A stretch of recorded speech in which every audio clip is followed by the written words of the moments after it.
It is a bad bill because it needlessly places one more impediment to unionization in front of workers in a context in which there are already innumerable barriers to unionization. Are you on? Which side are you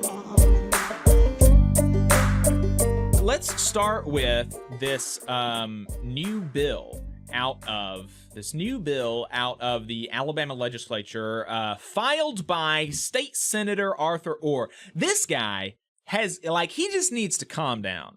That's my advice to Senator Orr. You're gonna be in this. He's been busy this session. He's been busy. Look, you're gonna be a state senator for decades, probably, for better or worse. You're going to be in this position as long as you want it. So, look, man, you got some time. Just chill out. Chill out. You got so much stuff going on. No reason for that. That's bonkers, the amount of bills that this guy is sponsoring. It's absolutely Looney Tunes. But the bill that I want to talk about this week was filed just in the last week. It is a bill attacking voluntary recognition, an employer's right to voluntarily recognize their workers' union. His bill would prohibit state subsidies from being given to employers that voluntarily recognize their employer's union. And so to understand how, the implications of this and why it's bad, I'm going to explain voluntary recognition and also explain the process by which people normally vote in their union, because voluntary recognition is not common, but it is a process for recognition of a union as the representative of the bargaining unit in the National Labor Relations Act. It is absolutely a process that can be done and is legally protected, and because of that, because it is specifically a path laid out in the National Labor Relations Act or in the in the policy and guidance surrounding it, this bill is probably illegitimate. I don't know if unconstitutional is the word that. Maybe, yeah, it would be unconstitutional, because even though the NLRA is not part of the Constitution says that federal law supersedes state law, and so the preemption of federal law by a state would be unconstitutional. So yeah, I think it's unconstitutional because it says it tries to discourage an avenue for unionization specifically laid out by the National Labor Relations Act. So this is almost certainly unconstitutional. It will certainly be challenged, and therefore will cost the taxpayers of Alabama millions of dollars needlessly. And I've seen some arguments defending its constitutionality by saying that there are states that encourage voluntary recognition, and that is not unconstitutional. And my response to that would be that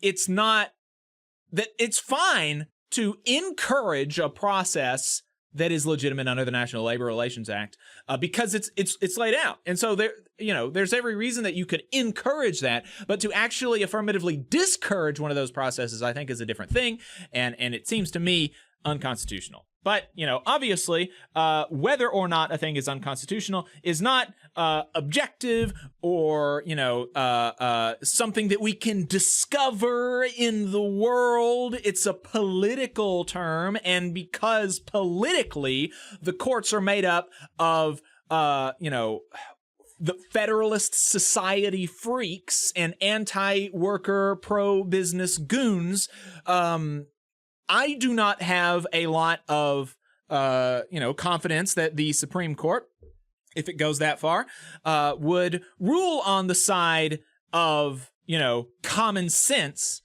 It would find some justification to say that this is fine.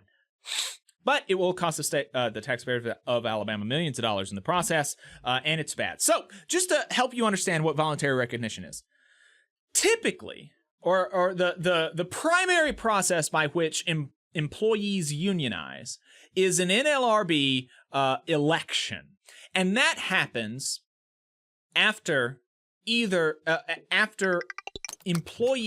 enough employees sign authorization cards, and then at that point, at 30% cards signed, the union can request an election.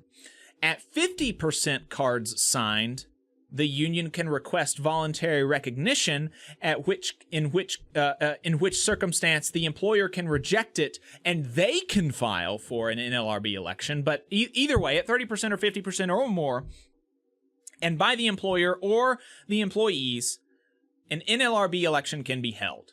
And so that's typically the way that you can do it. But like I said, workers can ask for voluntary recognition, and that is a legitimate path laid out in the National Labor Relations Act and its policy and guidance. And that's just, it's pretty self-explanatory. If you've got 50% more than, and it's typically a lot more than 50% of your workers signing an authorization card saying, and the authorization cards are not ambiguous. They say, I hereby authorize such and such union to represent me as my exclusive bargaining agent in my employment with such and such company, right?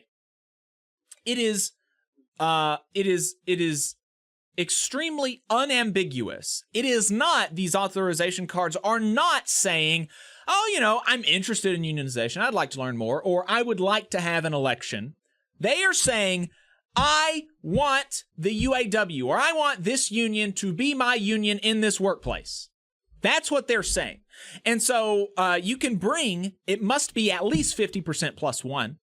So most of the time it's more. You can bring those cards signed by the workers to the company, and the company can see those cards and voluntarily recognize the will of their workers and recognize the union as their bargaining representative. And then they can go on more speedily, and that is kind of the plus of it. It gets you to the bargaining table more quickly than having to go through an election process if it's already obvious that the workers want a union.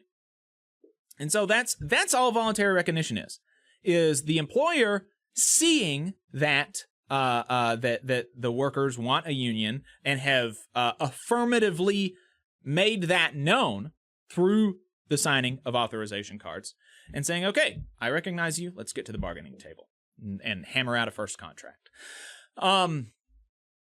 The reason for Orr's bill is ostensibly to protect employees from coercion, from big labor. And now, look, just on its face, the worry about coercion is really not well-founded because obviously the level of leverage that an employer has over a worker is much higher than the leverage is much more than the leverage that a union has over a worker that it does not represent, obviously. But also, in the voluntary recognition process, there is a process by which employees who feel that coercion has been utilized as a tactic by the union, which is illegitimate, obviously, in the case of a union election, who feel that coercion has been utilized, they can file a complaint with the National Labor Relations Board and force an election. To say that, look, an employee can go to the National Labor Relations Board and say, look, I think that coercion was used. I don't think actually that the people who signed these cards, I think that they did it under some kind of duress. I don't think it's legitimate. I think we need to have a secret ballot election to make sure that we know that this is actually the will of the employees. There's a process by which that fear of coercion can be addressed. Hey, 5 seconds, just wanted to say that this is only possible because of our donors. If you want to see more of this, then consider donating yourself at tvlr.fm/donate. And so the solution is already there. This bill is a pro-employer solution in search of a problem that has already been resolved by the National Labor Relations Act. And so then the actual thing here is just to put one more impediment to unionization in front of the workers and make it that much more difficult and give the employers one more reason why they say that they're not going to voluntarily recognize their workers' union. And so it's in its effect, it will not be very large, but it is obviously bad. It is a bad bill because it needlessly places one more impediment to unionization in front of workers in a context in which there are already innumerable barriers to unionization.